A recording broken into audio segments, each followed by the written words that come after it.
Hello hi అండి, welcome to my channel అమ్మా kitchen. ఈరోజు నేను పాతకాలమైన స్వీట్ రెసిపీ ఉక్కిరి చేస్తున్నానండి. మనకు ఏదైనా స్వీట్ తినాలనిపించినప్పుడు చాలా ఈజీగా 15 మినిట్స్లో చేసేసుకోవచ్చండి. ముందుగా ఈ స్వీట్ చేసుకోవడానికి స్టవ్ ఆన్ చేసుకొని ఒక ప్యాన్ పెట్టుకొని ఇందులోకి ఒక గ్లాసు బియ్యం వేసుకున్నాను. బియ్యం వేసుకొని స్టవ్ని మీడియంలో పెట్టుకొని కలుపుకుంటూ లైట్గా ఇవి గోల్డెన్ కలర్లోకి వచ్చేంత వరకు వీటిని ఫ్రై చేసుకోవాలండి. ఇక్కడ వీడియోలో చూపించిన విధంగా మంచి గోల్డెన్ కలర్లోకి వేయించుకోవాలి. రైస్ని ఈ విధంగా వేయించుకొని స్టవ్ ఆఫ్ చేసుకోవాలి. ఇప్పుడు వీటిని వెంటనే వేరొక ప్లేట్లోకి వేసుకోవాలి, లేకుంటే రైస్ మనకి మాడిపోతాయండి.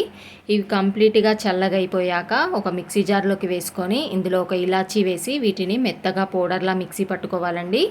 ఈ విధంగా మిక్సీ పట్టుకొని పక్కన పెట్టేసుకుందాము. స్టవ్ మీద ప్యాన్ పెట్టుకొని ఇందులోకి 1 టేబుల్ స్పూన్ నెయ్యిని వేసి ఇందులో చిన్నగా కట్ చేసుకున్న బాదాము, జీడిపప్పు, కొన్ని కిస్మిస్ వేసుకొని వేయించుకోవాలి.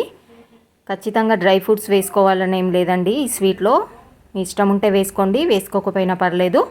ఈ విధంగా వేయించుకొని ఒక ప్లేట్లోకి తీసేసుకొని ఈ ప్యాన్లోకి ఒక గ్లాసు బెల్లము, గ్లాసున్నర వాటర్ వేసుకున్నానండి. మనం ఏ గ్లాస్తో అయితే రైస్ తీసుకున్నామో అదే గ్లాస్ తోటి బెల్లము, వాటర్ని వేసుకోవాలి.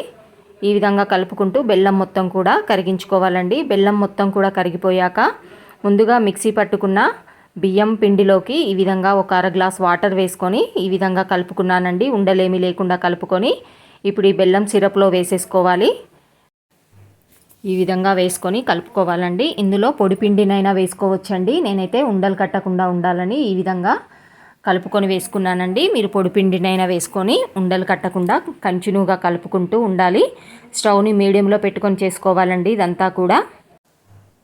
ఈ విధంగా మొత్తం కూడా దగ్గర పడేంత వరకు కంటిన్యూగా కలుపుకుంటూ ఉండాలండి. మొత్తం కూడా ఇది దగ్గర పడి మొత్తం పొడి పొడిగా అవుతుందండి. ఇందులోకి 1 టేబుల్ స్పూన్ నెయ్యిని వేసుకున్నానండి. మొత్తం కూడా మనం ఈ స్వీట్ చేసుకోవడానికి 4 టేబుల్ స్పూన్ల నెయ్యి పడుతుంది.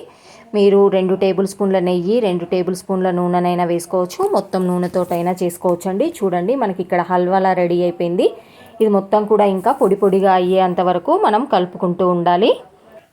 మామూలుగా అయితే ఈ స్వీట్ని మనం అరిసెలు చేసుకుంటాం కదా, అరిసెలు చేసుకున్నాక అడుగున ఉన్న పిండిలో వాటర్ని కలిపి ఈ విధంగా పొడి పొడిగా ఉక్కిర్లా తయారు చేస్తారండి. చాలా టేస్టీగా ఉంటుందండి.